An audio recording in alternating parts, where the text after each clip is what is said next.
The dreaded triple support meta. I'm going to explain to you why this is really strong and also some of its weaknesses and why this is starting to take over the game and why you're going to start seeing players increasingly calling for this to get nerfed. Let me break all of this down. So what is this meta? Well, it straight up is 3 supports on your team. It's generally Lunar Snow, Mantis, and Cloak and Dagger. It's simply because they've got massive healing output, they've got great utility and fantastic ultimates that can just keep the fight alive forever and ever. Of course, the issue with this is it takes a very long time to kill anything. And yeah, goats, if anybody's played Overwatch, we're starting to get some pretty strong sort of whiffs of that happening in the game. But yeah, essentially, this is just a strategy that involves using 3 strategists and you just focus on high sustainability. And it makes the engagements prolonged, they take a long time to finish, and so it becomes more about ability management and looking for those kind of windows of opportunity instead of popping off and just making a play because literally nothing dies. So where is this prevalent? Because I'm sure you've got a minute into this video and you're like, Sty, my games are not triple support, and that is true, right? And I'll say my games, yeah, they're sort of verging on triple support now, but it's not every single game and it won't be every single game. But what is happening at the diamond level and above, of course, this is where hero bans are prevalent. But this isn't really necessarily anything to do with hero bans. Because, of course, you could ban Lunar Snow and, say, Mantis. But then, of course, you could just get Invisible Woman. What about Loki? You know what I mean? You can just always just stack the 3 supports because it doesn't really matter which ones they are. You're going to have a ton of survivability on the field. But, yeah, this is a diamond and above thing. But the worry here is it starts filtering down to other levels. And I think that is happening right now, especially based off what I've been seeing on the internet. A lot of discussion about people in lower ranks saying, yeah, we're getting shouted at, play triple support, and that's when things start to become a bit of a worry for me, because generally in these games, the higher level gameplay, which is generally what you see from the streamers and the YouTubers, it kind of filters down to the lower levels, and those players are like, they want to do what the high-level players are doing, but really that might not be the best thing for them to do, but they don't care because it's just seen as a meta. So this is one of those like intricacies of metas when they start to become quite dominant. But yeah, diamond level and above, you'll see this quite a bit. I think at Grandmaster level, triple support comps are just essentially in every single game, and it is the dominant strategy. And again, it's because it is so effective. And yeah, if you're not playing it, if you're playing against a triple support comp and you don't have triple support, it becomes very difficult to find opportunities to break through that comp. So you're kind of forced to play it because in turn, you need that high survivability to counter the enemy's high survivability. That's sort of what we're going for here. And again, this is what happened with Overwatch with the GOATS meta, where it was 3 tanks and 3 supports, and it was all simply because massive high health targets on your team, massive healing on your team, massive defensive capability, fantastic defensive ultimates. And again, it's the same in Rivals. And it's kind of funny because you see a lot of things replicating themselves in Rivals really fast. The question is, how can this get changed, and will it get changed fast? So I kind of want to touch on the popularity of this across different ranks in the game. So in Diamond and above, it is extremely common, and you'll be asked to play this. You'll see it on the pick ban phase. If you manage to make it to Diamond, you're a very high level player anyway. But at that level and above, I think it was like under 1% of the player base, or under 2%, according to some of the stats tracking websites. But essentially, you will be asked to play triple support on the character select screen. As you're going through the pick and ban phase, it'll be, we need triple support. And if you don't play it, it can... I'm not saying it's you need to play it, but we all know what happens if you get somebody on your team who is screaming for stuff and you don't actually give them what they want. I'm not saying you should always cave into them, but we know they just throw the game and it becomes a waste of time. But that's not really the issue here that I want to touch on. The issue is the enemy team. If they run triple support, then you kind of need to run it, because we're not developed or advanced enough at the moment to work out a counter to the triple support meta. Now, of course, there might be a counter at the pro level, but the pro scene's very early at the moment, so we've got to wait and see what they come up with. But there's probably options. Anyway, move on to sort of like the mid ranks. So I guess you would say like your gold, your platinum, maybe you could even say your high silver. Yeah, I don't think it's as popular, but I think it's going to get popular. Like, I can see it getting more popular now, and I'm sure you guys in the comments below can probably let me know. Yeah, you are seeing people talking about this, saying, hey, we need to play triple support in our games. It's very similar to people going, get off Rocket. Rocket's a bad hero. We don't want him on our team. Or get off Jeff. Jeff's not great. You're throwing the game. I mean, to be honest, guys, I got news for you. There's people who can one-trick literally any hero and get them to GM. So all heroes are viable in some ways, but as I said, it becomes the prevalent wind of the meta is pretty much if you're playing X hero and Y YouTuber doesn't like them or Y streamer, then you're bad. And then it creates a pretty negative atmosphere in the team, which isn't great. But remember, all team comps can kind of win. Anyway, then we move on to the low ranks. So, you know, we're looking at bronze and low silver. Yeah, I mean, people are just playing whatever they want at that level. I mean, a lot of people who first jump into competitive are generally just playing the hero that they like, which is fine. Almost, like I said, all the heroes are totally viable in the game in their own sort of way. Some obviously are very strong compared to other heroes, but it doesn't really matter. Just play whatever you want, play whatever hero you like the look of, and then you can start learning the meta. Then you can start moving forward as you start ranking up. And of course, I'm not really touching too much on quick play here, but again, it is worth understanding what is going on in the meta. I made a video which was a sort of, I think it was like the top 10 tips or something of the sort of mindset you need to be in. Not so much about what you need to do, you know, with whatever hero you're playing, but one of the tips was you need to be aware of what the meta is. Not because you need to play the meta, but you need to know what the meta is, because that gives you additional understanding as to why certain heroes are strong and why they are the meta, and from that maybe you can try and find ways of playing around that. So yeah, I think that the distribution across the ranks, yeah, it's very much played at Diamond and above. It's almost played all the time in Grandmaster. If you go and watch any streamers, you'll just see every game will basically be triple support. The mid ranks, it's kind of like, yeah, you know, it could be, it couldn't be.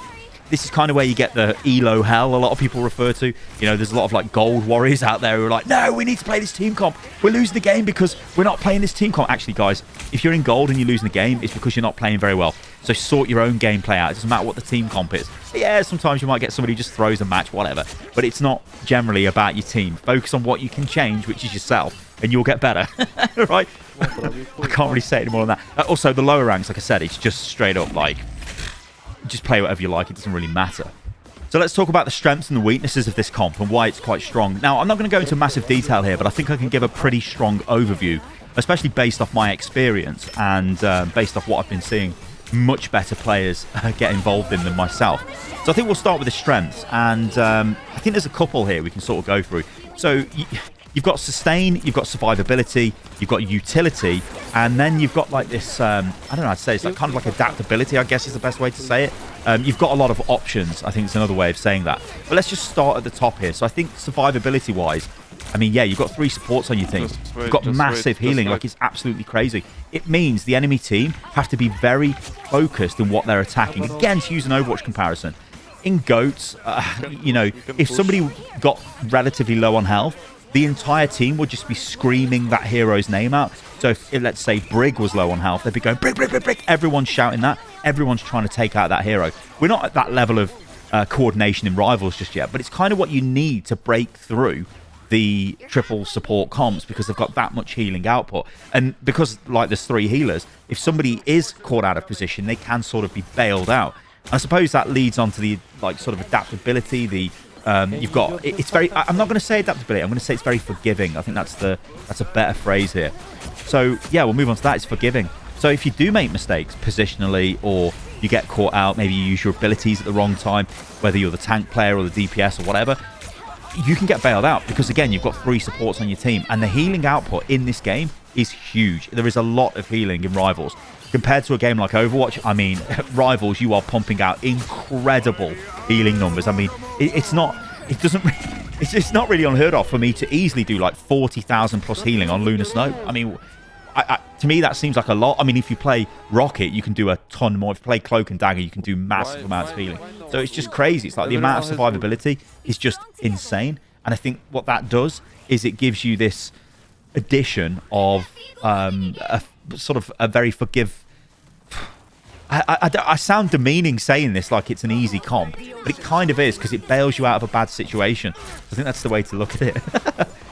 So yeah, I mean, another obvious thing to this is sustainability. You can stay in a fight forever. So fights don't have that explosive nature in triple support comps, where it's like, boom, there's like some crazy outplay. Somebody's made some insane shot, or some awesome ultimate has been used, or whatever, and you've managed to kill somebody really quick, and the fight feels really dynamic, which is really fun. Don't get me wrong, that is by far when Rivals is in its best state.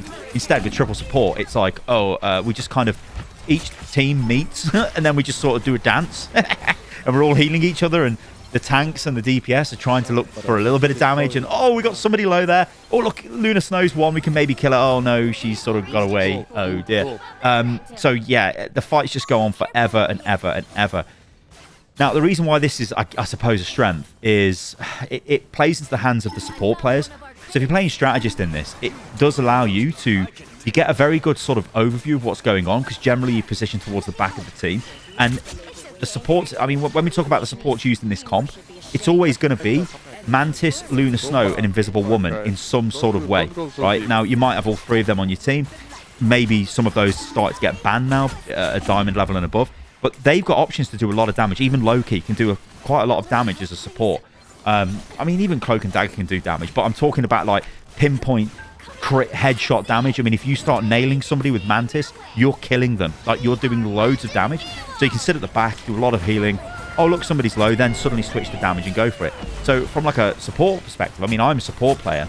Mantis is my most played hero. And then it's Luna Snow. I like it because I get to feel like I'm doing a lot of things. And obviously the game gives you a lot of feedback. But yeah, I think the sustained team fight thing of you've just got over sustain, you've got loads and loads of healing on the field. It is a pro, really. It can also be seen as a con, but it is a pro because it just lets the fight keep going on and on and on. But again, like I said, it plays into the hands of the support players because you can switch from healing to damage. So what about the weaknesses of this comp? It's boring, right? Unless you're the support.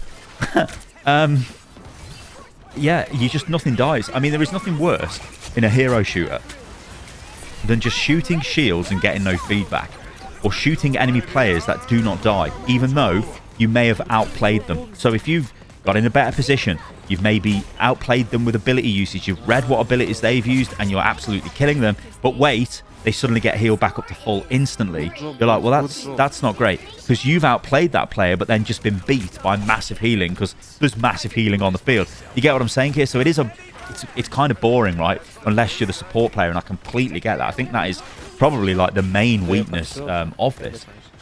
Another one is, and we touched on this in the strength section a little bit, to be fair, you need that esports level of targeted focus fire.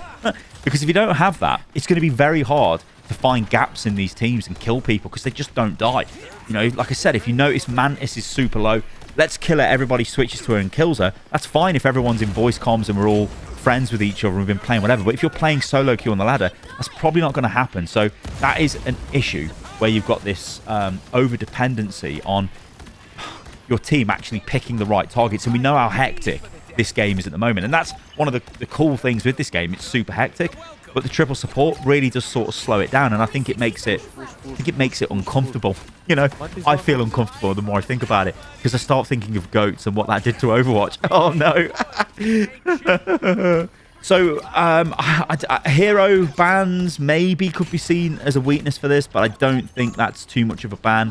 Well, it's a hero ban, so it definitely is a ban, but I don't think it's too much of a weakness, because again, there's so many supports that are really viable in terms of the healing output and their damage output and their ultimates. It doesn't matter if a load were banned, and I don't think that's going to happen, really. Because generally, we're still seeing like Hela and people like that get banned just because they're so frustrating and can take over a lobby.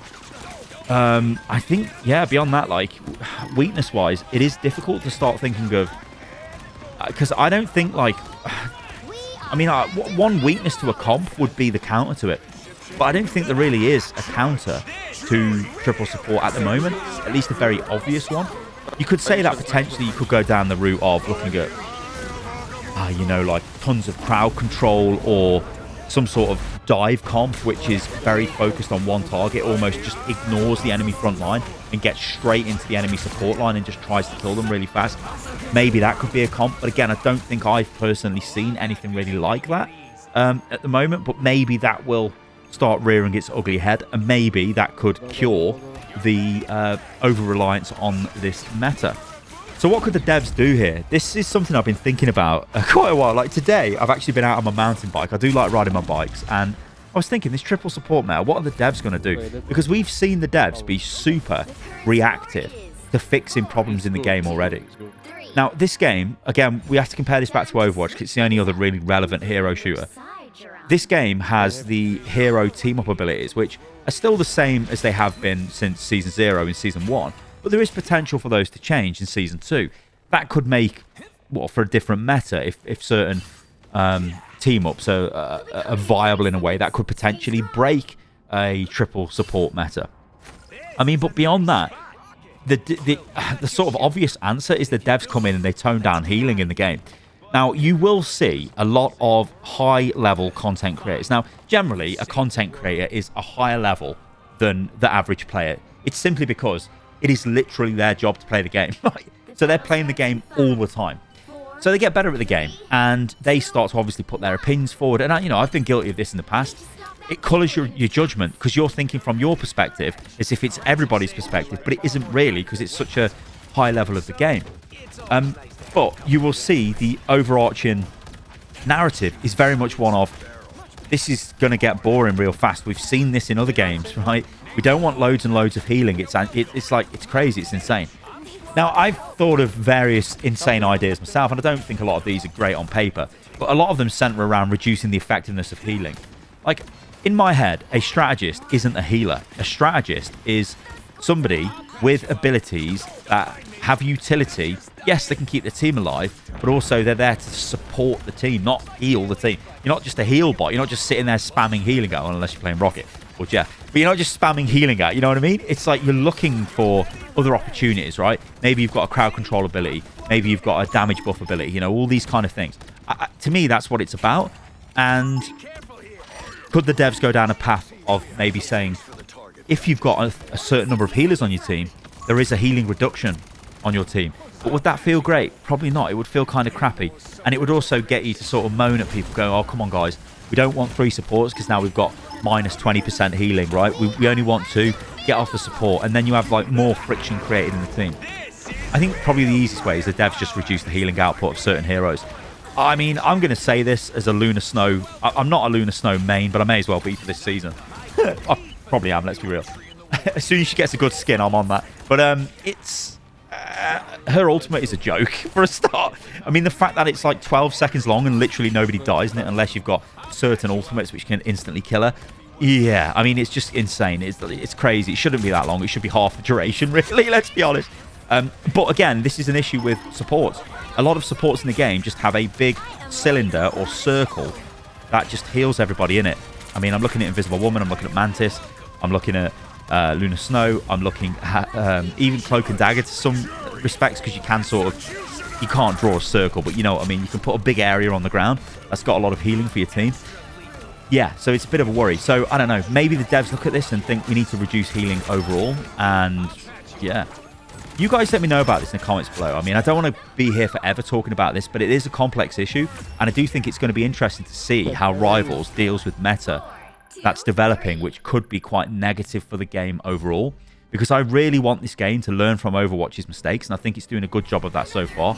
I want this game to still be the crazy sort of like, what the hell is going on? Oh my god, what an insane play kind of game. Not, oh dear, everyone's just playing support and it's kind of boring because no one dies unless you're playing the support hero. Alright guys, thanks for watching the video. If you enjoyed that, then let me know what you think about all of this in the comments below. I've been Stylosa, and yeah, you can follow me on everything, which is at Stylosa over on Twitter and wherever else I may possibly be. And yeah, I'll catch you lovely lot on the next one. See you soon.